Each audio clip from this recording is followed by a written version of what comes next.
아침마다 말씀으로 밝은 빛을 채우네. 거룩하신 하나님 아버지, 말씀이 육신이 되어 베들레헴에 낳고 천한 말구 위에 오신 주님께 모든 영광과 찬양을 드립니다. 하늘의 영광을 버리시고 인간의 형체로 이 땅에 초라하게 오셨지만 죄인인 우리들을 구원해 주시고 하나님께는 영광을, 믿는 우리들에게는 평화를 주신 예수님의 은혜에 감사하며 드리는 우리들의 이 예배를 기뻐 받아 주시옵소서. 만유의 주님, 올해도 주님의 말씀을 묵상하고 기도 생활을 통해 받은 주님의 은혜를 세어가며 감사드립니다. 제 능력이 멈추는 자리에서 주님의 능력이 드러나게 하시고 두려움 대신 주님을 의지하는 믿음을 주시어 오늘도 주님이 나의 힘이요, 나의 노래요, 나의 구원이심을 고백하는 삶의 길을 열어주심에 감사드립니다. 나의 하나님 아버지, 무겁고 힘든 삶의 짐을 내려놓고 주님께서 이미 완성하신 구원의 은혜를 깊이 깨달아 마음속으로 흘러넘치는 감사로 하나님은 나의 구원이시라 라고 고백하며 두려움 없이 흔들림 없이 오늘과 내일을 걸어가게 하옵소서. 새롭게 오실 주님을 영접하는 감사의 마음으로 성탄을 맞게 하시어 예수님처럼 겸손히 평화의 복음을 전하는 신실한 그리스도의 제자들이 되게 하옵소서. 어려운 이웃들, 아직도 자기 삶의 주인이 자기라고 착각하는 이들, 아직 예수님을 모르는 영혼들을 위해 기도하며 함께 성탄의 기쁨을 누리며 살아가게 하옵소서. 올해 다하지 못한 하나님 사랑과 이웃 사랑에 대해 반성하며 나의 주 예수 그리스도의 이름으로 기도드립니다. 아멘. 예, 감사합니다. 또 이렇게 반갑게 인사 나누니까 너무 좋습니다. 주보 보시면 이번 주 소식이 있는데요. 우리가 이번 주 목요일이 되겠습니다. 성탄절 예배 25일 날 같은 시간 11시에 예배 드립니다. 기억해 주시고요. 저희가 한 달에 한 번씩 있는 금요일 맥모닝데이 이번 주 금요일입니다. 그 다음에 이제 다음 주에 이제 예배 드리고 마지막 12월 마지막 달 예배 드리고 12월 31일에는 저희가 송구 영신 예배 드리는데 저희가 늘 11시에 드렸는데 올해는 좀 저녁 때 예배 드리겠습니다. 그래서 오후 5시에 모여서 예배 드리고 끝나고 교제 시간 갖도록 하겠습니다. 식사도 하고 교제도 하는 그런 시간 갖도록 하겠습니다. 저희가 이제 이렇게 주보랑 목회 칼럼을 나눠드리고 있는데요. 이제 보관하시는 분도 계시고 보관하지 않으신 분도 계신데 저희가 이거를 그냥 한번 보는 걸 끝나지 말고 가능하면 그냥 전도하는 한 사람에게 전도, 한 명에게 전도지를 나눠주시 주보를 나눠주고 그 다음에 내가 이것을 꼭 보관해야 되겠다 하시면 두부를 가져가십시오. 그래서 다음 주부터는 주보를 조금 더 찍겠습니다. 그러니까 보관하신 분들은 두부를 찍어서 한 분은 보관하시고 한 분은 꼭 이렇게 전도용으로 나눠주시고 그리고 그냥 보관은 안 하지만 그냥 나눠주겠다 하시면 한 분만 가져가셔서 이것이 그냥 우리 보는 걸로만 끝나지 말고 전도용으로 잘 활용하시면 좋을 것 같습니다. 이번 주에 저희가 운영위원 모임이 있겠습니다. 처음 모이는데 또 운영위원 모임을 위해서 또 기도해 주시기 바랍니다. 기도하겠습니다. 하나님 아버지 감사합니다. 오늘도 이렇게 모여서 함께 예배드리고 기도하며 교제 나누며 말씀 들으며 또 예배드리게 하시니 얼마나 감사한지 모르겠습니다. 저희의 삶 속에 늘 감사가 있게 하시고 또 삶 속에 늘 예배가 있게 하시고 삶 속에 늘 주님을 찬양하게 하시고 삶 속에 늘 우리의 가는 길이 어떤 길인가를 알며 늘 묵상하며 살 수 있도록 해 주시기를 원합니다.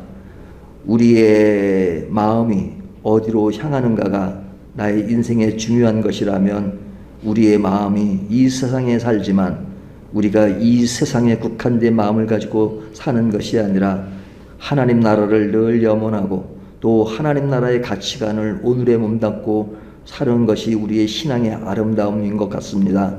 이 아름다움이 늘 몸에 배이게 하시고 항상 말씀과 기도로서 내 가는 길이 무엇이며 또 이 길을 왜 가야 하는지를 늘 묵상하며 가도록 해 주십시오. 주님의 은혜 감사해서 주님께 물질을 드렸습니다.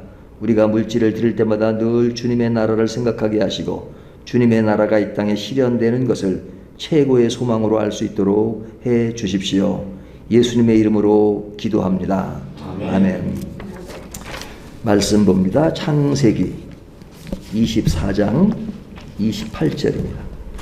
창세기 강의 74번째 시간입니다. 창세기 24장 28절에서 49절 말씀입니다. 49절 말씀. 우리 이 본문 말씀 우리 49절까지인데요. 저희가 한 반 정도만 읽겠습니다. 우리가 여기 36절까지만 읽겠습니다. 36절까지만 교독합니다. 소녀가 달려가서 이 일을 어머니 집에 알렸더니 누가에게 오라버니가 있어 그의 이름은 나아니라. 그가 우물로 달려가 그 사람에게 이르러 그의 누이의 코골이와 그 손의 손목걸이를 보고 또 그의 누이 리브가가 그 사람이 자기에게 이같이 말하였다라 함을 듣고 그 사람에게로 나아감이라. 그때 그가 우물가 낙타 곁에 서 있더라.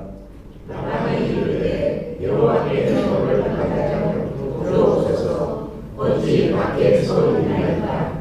내가 밤과 낙타의 소리를 듣는 하였나이까. 그 사람이 그 집으로 들어가매 라반이 낙타에 짐을 부리고 집과 사료를 낙타에게 주고 그 사람의 발과 그의 동행자들에게 발 씻을 물을 주고 그 앞에 음식을 베푸니 그 사람이 이르되 내가 내 일을 진술하기 전에는 먹지 아니하겠나이다.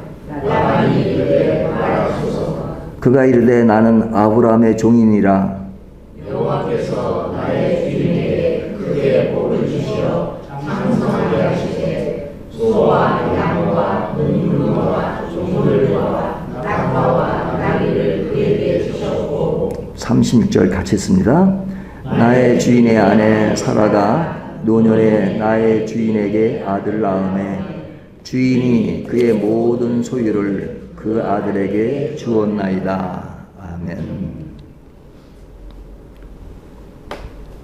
우리가 살아가는 삶의 주변에는 유명한 사람들이 참 많죠. 뭐 유명한 사람의 이름을 꼽으라면 누가 유명하고 또 누가 대단한 사람이고 하는 사람들이 떠오를 겁니다. 우리가 현재 있는 인물이 아니더라도 교과서를 통해서 배운 인물 중에 과거의 인물 중에 유명한 사람들 또 영향을 많이 끼친 사람도 있죠.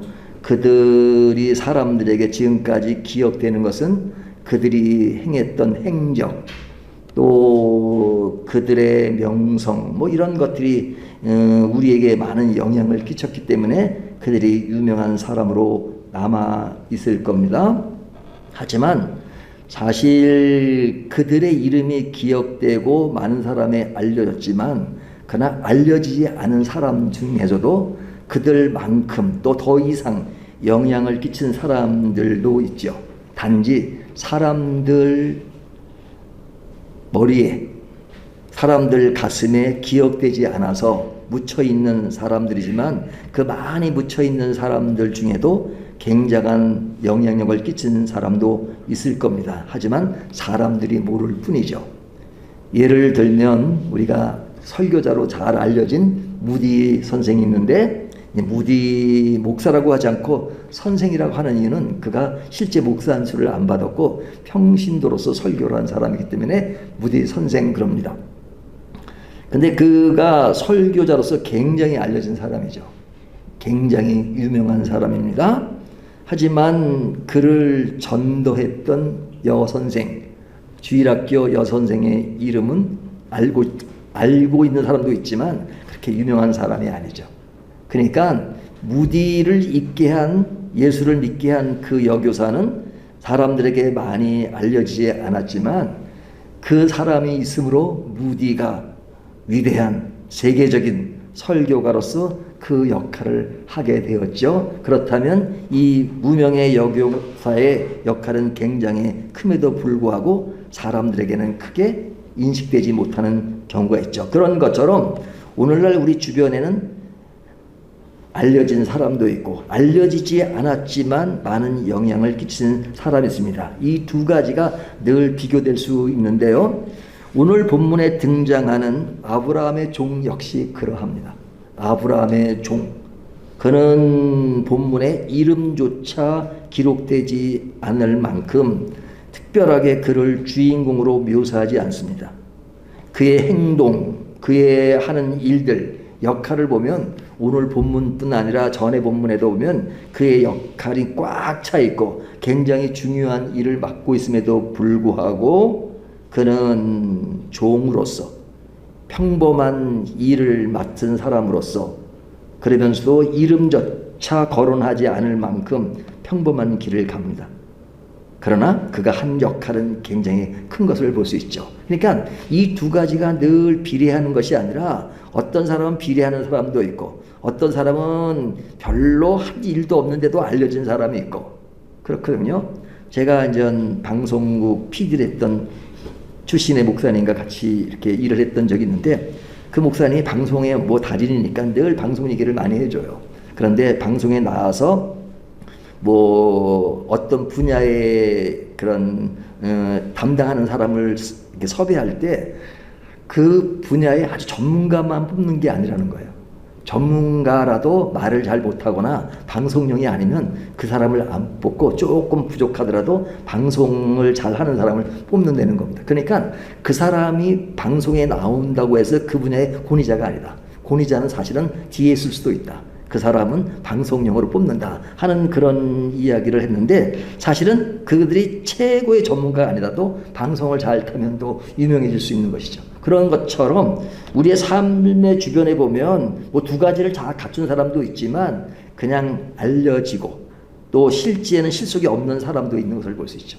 그런데 이제 오늘 본문에 나타나는 아브라함의 종은 사실은 그 역할이 굉장히 큽니다. 오늘 본문만 하도 그의 역할이 꽉 차 있는 것을 볼 수 있는데요. 오늘 저희가 보고 있는 창세기 24장 28절부터 49절의 내용을 보면 간단하게 그 본문 자체를 보면 뭐 내용 자체가 복잡하진 않습니다. 그 리브가가 이제 우물가에서 누굴 만나요? 아브라함의 종을 만나잖아요. 종을 만나고 나서 여러 가지 이야기가 있고 그리고 리브가가 집에 가서 이제 이 사실을 알립니다. 그 알림의 소식을 들은 그의 오빠 라반이 이제 그 종을 집으로 끌어들이고 그리고 이제 그 집안 사람들과 이 아브라함의 종이 얘기하는 이야기 오늘 내용에 거의 다를 차지합니다. 그 뒤에 부분에 보면 그 대화의 많은 내용이 그 아브라함의 종과 이제 그 가정에서 이야기하는 내용이 오늘 본문 전체의 내용입니다. 그런데 이 내용 중에 우리가 좀 집중해야 될 것은 그 종에게 좀 집중한다면 어떤 모습이 그에게 있느냐. 조금 전에 말씀드린 것처럼 이 종은 이름이 거론되지 않습니다. 이름이 거론되지 않습니다. 하지만 이 사람이 누구라 하는 것은 일반적으로 그 엘리에셀이라고 다들 봅니다. 그러니까 엘리에셀은 아브라함이 그 아들 이삭이 낳기 전에 이제는 아들이 없으니까 집안의 모든 것을 물려줘야 하는데 아들이 없으니까 누구에게 상속할 것인가 했을 때 엘리에셀을 염두에 둔 이야기가 앞에 나오잖아요. 그러니까 이 엘리에셀이 이 사람이다 라고 뭐 여기에는 뭐 반론을 제기하는 사람이 없이 대부분 그렇게 생각을 합니다. 그러니까 엘리에셀일 가능성이 많죠. 하지만 그 사람이 엘리에셀이라 하더라도 오늘 본문에서는 또 앞뒤 본문에서는 그의 이름을 전혀 거론하지 않습니다. 거론하지 않다는 것은 뭐냐면 그의 이름이 밝혀지고 이 모든 내용의 초점이 그에게 모여지는 것을 피하고 있는 것이죠. 그러니까 어떤 일을 지금 주도적으로 굉장히 역할을 하지만 그의 이름이 드러나는 것을 피하고 사실은 더 관심 있게 보아야 어떤 면에 집중하도록 하는데 의미가 있기 때문에 그의 이름이 빠져 있는 것을 볼 수 있습니다. 그렇지만 이름이 빠졌다 하더라도 그가 하는 역할과 그가 하는 일들은 굉장히 큰 것을 볼 수 있죠. 그 큰 것을 우리가 앞에서부터 살펴보면 아브라함이 이삭의 아내를 찾기 위해서 그를 먼 땅까지 보내잖아요. 보낼 때 어떤 수준에서 서로 이야기라고 보내면 아브라함 허벅지에 손을 얹고 맹세할 만큼 굉장히 중요한 사건으로 인지하고 그를 보냅니다. 보낼 때 그가 이제 혼자 가는 것이 아니라 그와 같이 갔던 명단을 성경은 이야기하지 않지만 그러나 낙타 10마리를 가지고 가죠. 그리고 먼 길을 갑니다.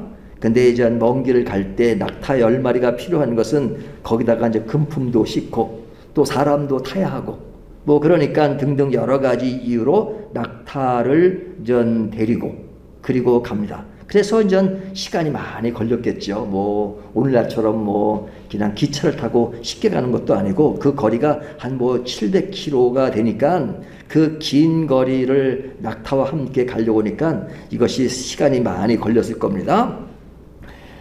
그래서 이젠 도착했을 때 이젠 우물가에 오기 전에 이 종은 이제 이삭의 아내 될 사람을 만나야 되니까 하나님께 기도합니다. 그 기도의 내용을 보면 이 낙타에 물을 줄 수 있는 그 사람이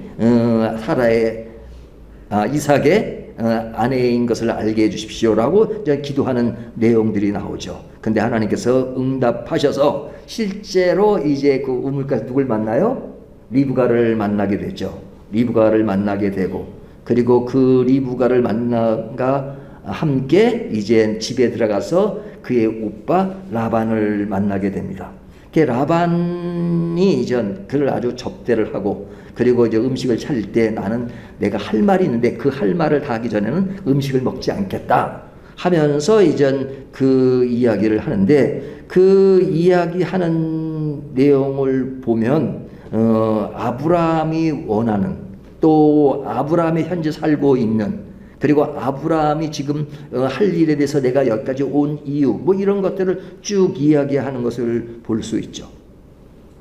그러니까 이 얘기들에 통해서 지금 하는 전체적인 것들을 한번 이렇게 그림을 그려보면 그가 하는 일은 어려운 일을 도맡아서 하는 겁니다. 실제로 몸으로 뛰는 일을 하죠. 걸어가야 하고 그리고 찾아야 하고 그리고 모든 것을 관리해야 되고 그리고 모든 일을 이루어야 되고 하는 그 일들을 하는 것을 보는데 그 가운데 그가 하는 중요성에 대한 이야기가 그의 대화 속에 34절부터 49절까지 보면 그의 그 긴 대화 속에 그가 이 일을 하는 목적과 방향 그리고 이것이 하나님의 언약의 흐름 속에서 이루어지고 있다는 것을 알리면서 그는 이 일을 충실하게 행하고 있죠. 자, 이 일을 충실하게 행하는 그 사람은 그 일을 충실하게 하지만 누구는 빠져 있어요? 자기는 빠져 있어요. 자기를 드러낸다거나 자기를 알린다거나 자기의 업적을 이야기한다거나 자기가 하는 일이 굉장히 중요하다거나 이런 얘기는 전혀 나타나지 않습니다. 그는 그 목적에 부합하게 충성을 다하고 그리고 그 일을 주도적으로 하는 인물이 누구인지를 알리고 그리고 이 일이 결국은 하나님의 뜻이라는 것에 대한 강조점을 두지 자기 자신이 누구라는 것은 전혀 언급하지도 않습니다. 그러니까 오늘 본문을 보면 그 사람을 유명인으로 취급하지도 않고 그리고 이 사건의 주인공으로 말하지도 않습니다.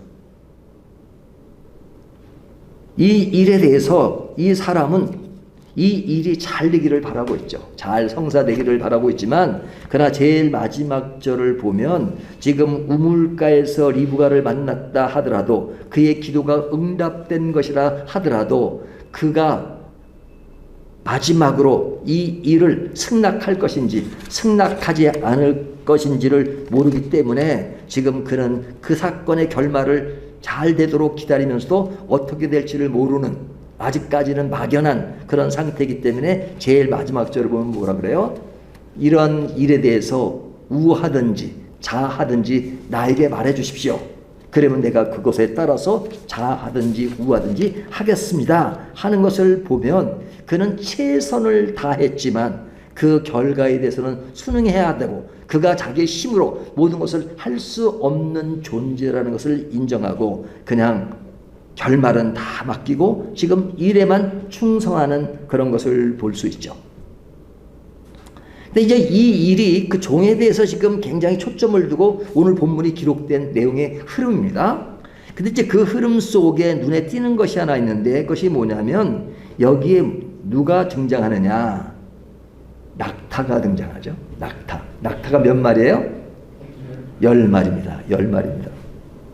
근데 이 낙타라고 하는 것은 사람이 아니니까 동물이니까 그렇게 어떤 동물 위주로 뭐 묘사할 만한 이유는 없습니다. 그래서 뭐 낙타에서 크게 묘사하는 것도 없습니다.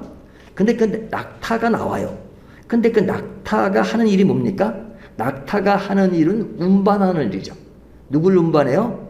사람이 타고 갈 수 있도록 하기도 하고 또 거기다 짐을 싣고 갈 수 있도록. 근데 이 종이 그 리브가의 집에 갈 때 많은 물품을 가지고 갔던 것 같습니다. 그러니까 그 물품 또 그들이 또 이제 그것이 하루 이틀 가는 것이 아니고 오랜 시간 동안 가야 되니까 가면서 먹어야 되고 또 잠도 자야 되고 그러면 거기 필요한 생활 도구 같은 게 필요하잖아요. 그러니까 그 모든 것들을 낙타 10마리에 싣고 그리고 가는 일을 낙타가 하는 것이니까 그는 운반하는 일을 주로 하는 그 일이죠. 근데 이 낙타는 그냥 동물입니다.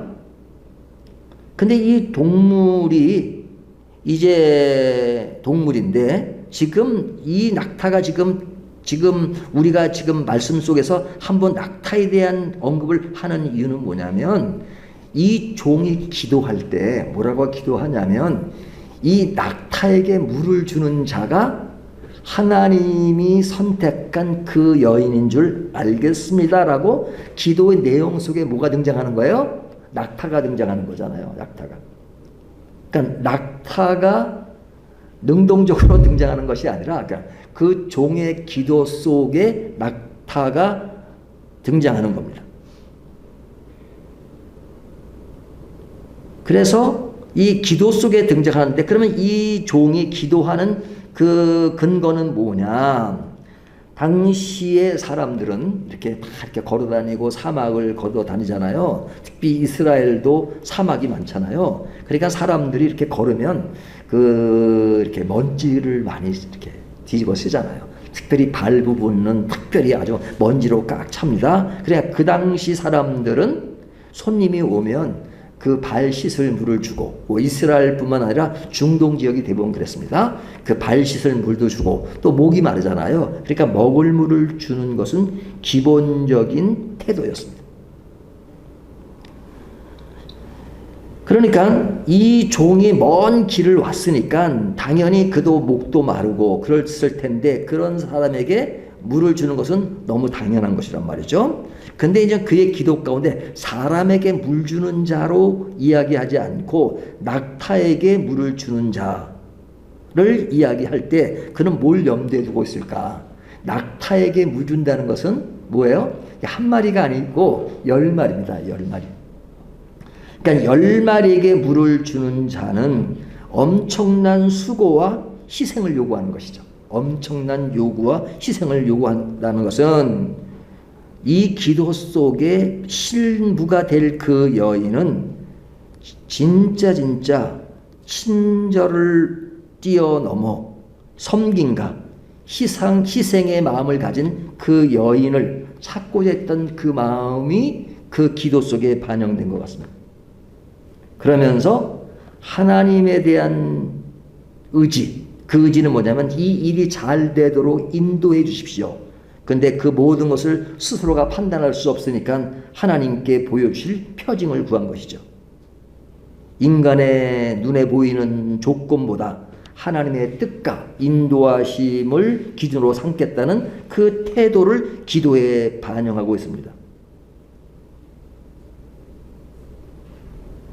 이삭의 아내가 될 사람은 단순히 예쁘고 아름다운 것이 먼저가 아니라 신앙을 이어갈 성품과 그리고 헌신, 이런 것이 그 아내가 되어야 될 기준이었기 때문에 그는 그 기도 속에 그런 내용들을 반영하고 있는 것입니다.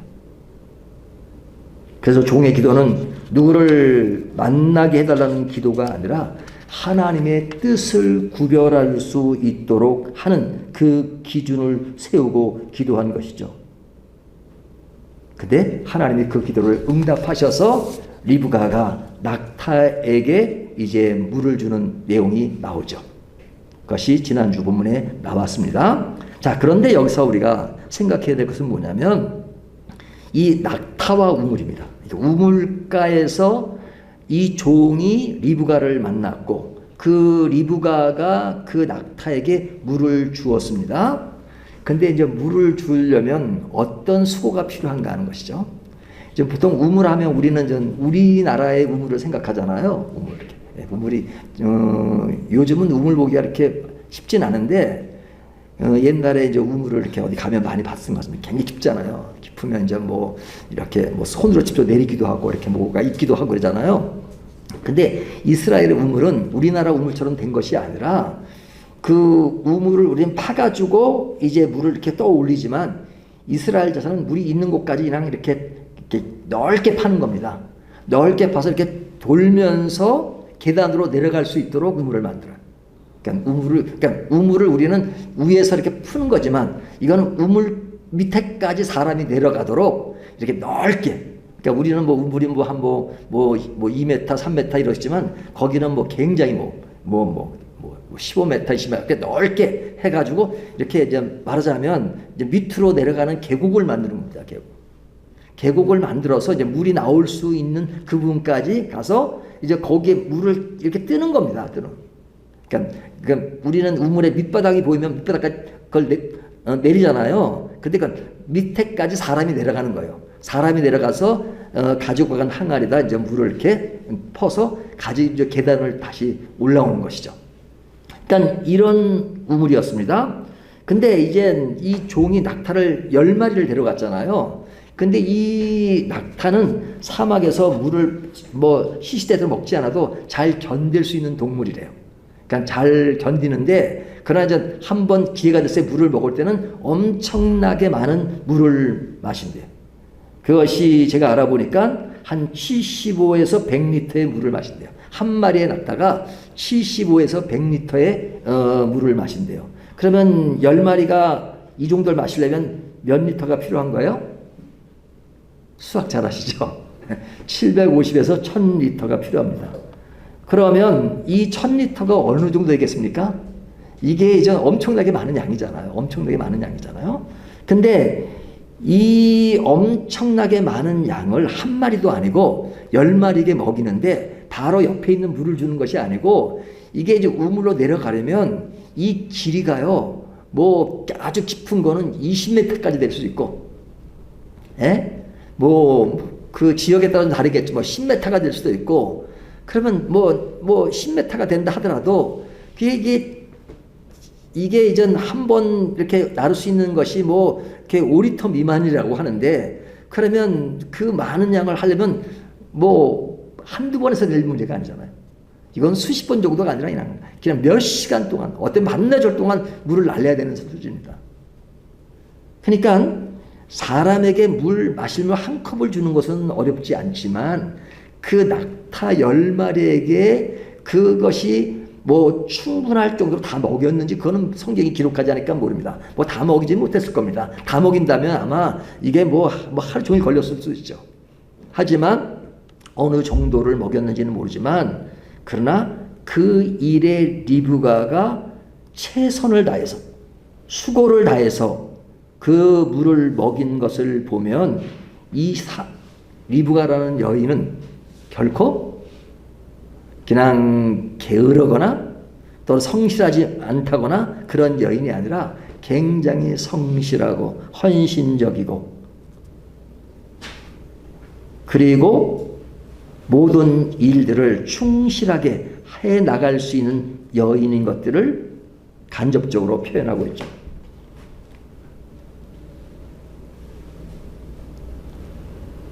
아브라함의 종이 기도 속에 낙타에게 물을 줄 수 있는 여인이라고 조건을 단 것은 극도의 수고와 헌신을 감당할 수 있는 성품의 여인을 확인했다고 볼 수 있죠.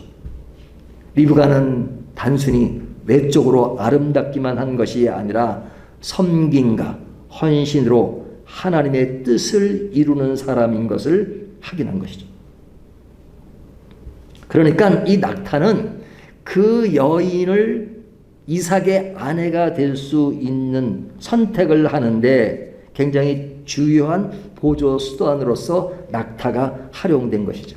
그러니까 동물이 주도적인 것은 아니지만 그러나 그 종의 기도 가운데 행한 모든 일들 가운데 낙타가 그 여인이 이삭의 아내가 될 수 있다는 것을 알 수 있게 되는 하나의 보조 수단이 됐단 말이죠. 근데 이제 성경에 보면 이런 동물들이 보조 수단으로 사용되는 경우가 가끔 있잖아요. 엘리야에게 까마귀 이야기도 있고, 그 다음에 베드로가 예수님을 저주했을 때 닭이 우는 것을 보고 회개한 사건이라든지 하나님은 때에 따라 닭을 이용하기도 하고 그 다음에 까마귀를 이용하기도 하고 그런데 여기에서는 낙타가 활용된 것이죠. 그러니까 낙타는 종과 함께 운반을 위해서 동원된 것입니다. 동원된 것이지만 그가 한 일은 엄청난 결과를 낳은 것입니다. 그는 그것을 알지도 못하고 그냥 그가 한 일에 충성을 다했을 뿐입니다. 낙타로서 자기의 역할을 다 했을 것입니다. 하지만 그 역할은 그가 다 인지하지 못했지만 그것으로 이삭의 아내를 선택할 수 있는 보조수단으로서 굉장히 중요한 일들을 감당한 것이죠. 근데 그 일을 감당한 그 모습은 결국 누구를 반영하고 있느냐?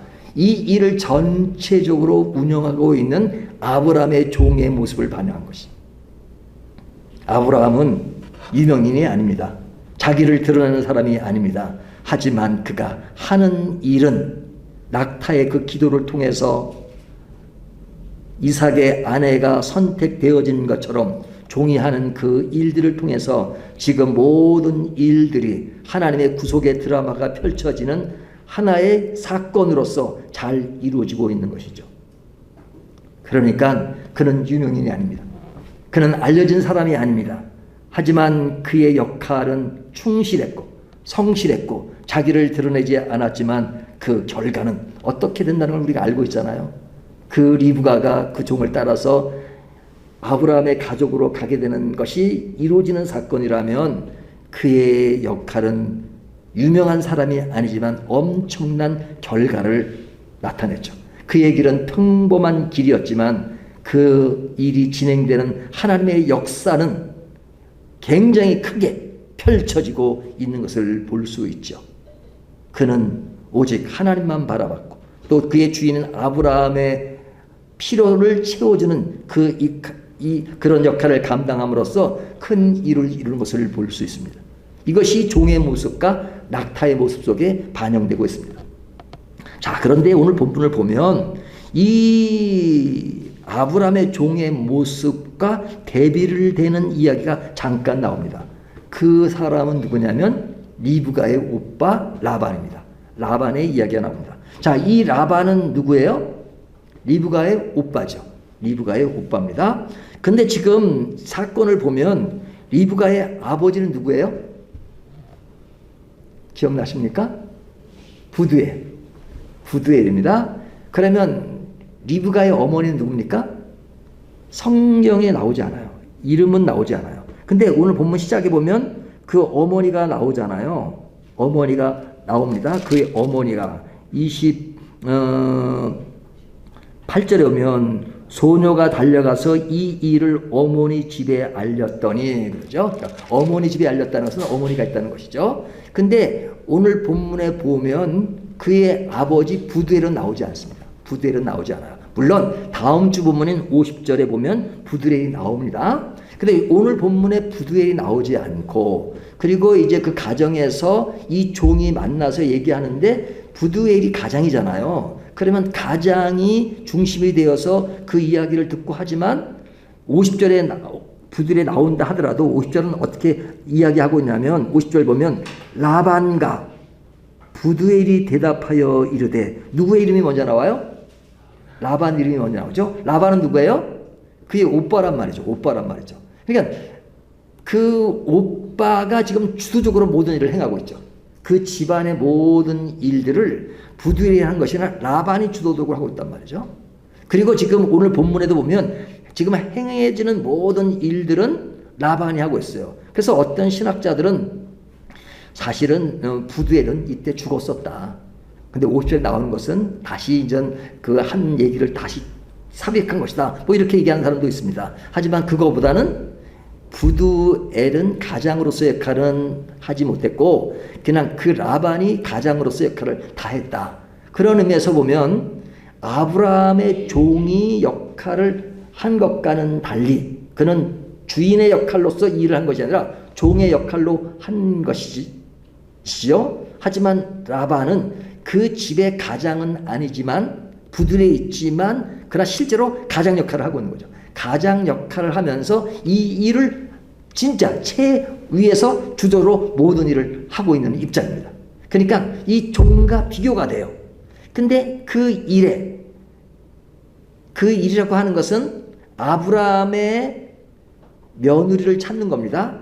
그 며느리를 찾는 것은 단순히 결혼한다는 것이 초점에 있는 것이 아니에요. 성경의 이야기는 그 이삭의 아내를 찾는 자체가 초점이 아니라 하나님의 언약이 어떻게 이어져 가느냐, 그것이 펼쳐져 가느냐 하는 데 관심이 있는 겁니다. 그러니까 하나님의 언약을 이뤄가는 굉장히 중요한 사건 속에 지금 아브라함의 종이 나오는 것이죠. 그렇다면 그 상대방에 있는 리브가의 가정의 이야기를 하면 라반은 사실은 가장이 있음에도 불구하고 가장 역할을 하는 것처럼 굉장히 큰 역할로 대두되는 인물이라 이거죠. 종보다도 라반이 굉장히 주요한 인물로 등장하는데 이 본문을 다 읽진 않아도 자세히 보면 이 라반은 그 종을 자기 집으로 끌어들일 때 그 사건들을 보면 어디에 관심이 있냐면요. 종이 가지고 온 그 장신구에 관심이 많습니다. 거기에 보면 뭘 가져왔어요? 라반은 리브가가 받은 코골이, 팔찌 이걸 받단 말이죠. 그러니까 이 종이 리브가에게 그걸 줬잖아요. 그러니까 오늘 본문을 들여다보면 이 라반이 그 종을 받아들이는 것에는 모든 일들을 자기 동생을 결혼시키는 그 일에 적극적인 면도 있지만 그러면서도 사실은 그의 초점이 자꾸 어디로 향했냐면 그가 지닌 그 물건, 그가 지닌 기중품 거기에 눈이 쏠려 있는 것을 볼 수 있죠. 라반이 종을 집으로 들여서 한대하는 것은 사실은 그 물질에도 관심을 갖는 것을 볼 수 있어요. 근데 이 사람에 대한 이야기가 이걸로 끝나는 것이 아니라 나중에 보면 그 야곱이 삼촌 집 라반네 집에 가서 일을 하면서 그의 딸들과 결혼하게 되잖아요. 레아와 라헬. 예? 근데 그 삼촌이 했던 그 일들을 보면 되게 계산적이죠. 그리고 굉장히 물질에 관심이 많은 것을 볼 수 있죠. 자기가 가진 재산. 야곱도 거기에 대해서는 진짜 지지 않는 인물인데 라반 못지, 라반도 굉장한 인물이에요. 그러니까 두 아주 그냥 뭡니까? 이게 달인끼리 서로 붙는 그 얘기가 나오잖아요. 근데 오늘 본문에 보면 살짝 나오죠. 라반이 어떤 사람인가? 이 사람은 어디에 관심이 많은 사람이에요? 물질에 관심이 많은 사람이에요. 하나님의 뜻이 펼쳐지고 언약이 펼쳐지는 것보다는 그의 생각은 어디에 관심이 많아요? 그 기중품에 관심이 많은 것을 볼 수 있죠. 그래서 조금 전에 말씀드린 것처럼 라반은 뒤에 가면 야곱과 문제에서 물질적인 차원에서 일들을 이루어가는 것을 볼 수 있습니다. 자, 그렇다면 오늘 본문은 사실은 무엇을 우리에게 이야기하고 있는가? 사실은 두 인물을 굉장히 크게 비교하죠. 아브라함의 종의 이야기와 라반의 이야기와 서로 현실적인 부분을 보면 한 사람은 주인의 종으로서 역할하지만 그 역할하는 내용의 크기를 보면 굉장히 큽니다. 하지만 그는 빠져 있고 그는 종으로서 그 일을 하고 있다면 라반은 주인이 아님에도 불구하고 주인이 되었고 주인의 입장에서 하지만 그가 하는 일을 보면 정말로 하나님의 언약이 이루어지는 그 일에 집중하기보다는 자기의 욕심에 집중된 것을 볼 수 있습니다. 한 사람은 평범한 길을 가지만 하나님의 역사를 실제 몸으로 겪는 그 일을 보여주고 있다면 한 사람은 평범한 길이 아니라 좀 더 드러나는 길이지만 그러나 그가 하는 일을 보면 하나님의 역사의 교훈보다는 지금 하나님의 역사를 좀 더 방향을 트는 그런 입장에서의 인간적인 욕심의 부분이 드러난 것을 우리에게 보여주고 있죠. 자, 그렇다면 이 본문 전체가 우리에게 주는 메시지의 교훈은 무엇이냐? 어찌 보면 우리 모두는 평범한 인생의 길을 가고 있는지 모르겠습니다. 물론 우리 교회 안에 유명하신 분도 계시지만 그냥 전체적으로 보면 우리의 인생 길은 평범한 길을 가고 있죠. 그래서 평범한 길을 갈 때는 별로 눈에 띄지도 않습니다. 우리가 하나가 뭐 하는 것들은 굉장히 우리 자신은 크게 생각하지만 사실 넓은 세상에서 우리의 역할은 많이 가려지고 눈에 띄지도 않고 그렇잖아요. 그리고 어떤 경우는 정말 충성과 진심과 하나님을 대한 헌신으로 하지만 그러나 그 헌신이 가려져서 보이지 않을 때가 있죠. 하지만 보이지 않는다고 해서 없는 것은 아니죠. 보이진 않고 그 일이 평범한 일 같지만 그 평범한 일 속에 하나님의 역사는 표출되고 있습니다.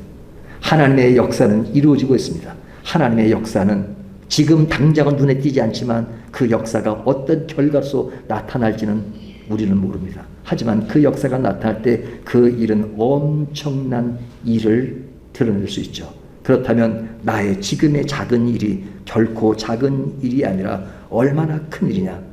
하나님의 역사가 드러나는 그 일이라면 오늘 우리에게 주어진 일들은 결코 가벼운 일이 아니고 큰 일이기 때문에 맡은 자들은 작은 일이든 큰 일이든 충성을 다하고 충실 가운데 나는 빠져 있고 하나님의 나라가 드러나는 것을 최고의 소망으로 두는 수 있는 것은 바로 신앙의 힘인 것이죠. 그런 신앙의 힘이 오늘도 나의 작은 일에 더 힘있고 더 능동적이고 그러면서도 하나님의 그 나라의 결과적인 기대를 할 수 있는 그런 마음의 자세를 갖는 저와 여러분이 되시기를 주님의 이름으로 축원합니다.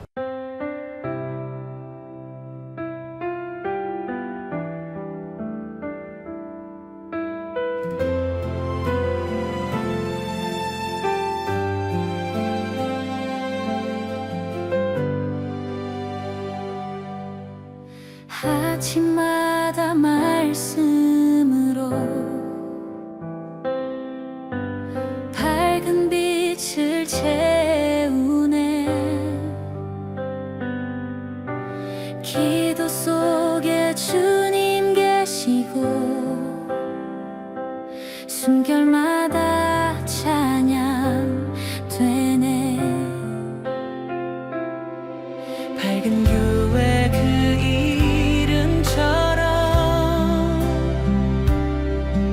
세상 속에 예배하리. 그 작은 빛도 주님께서 세상을 향해 빛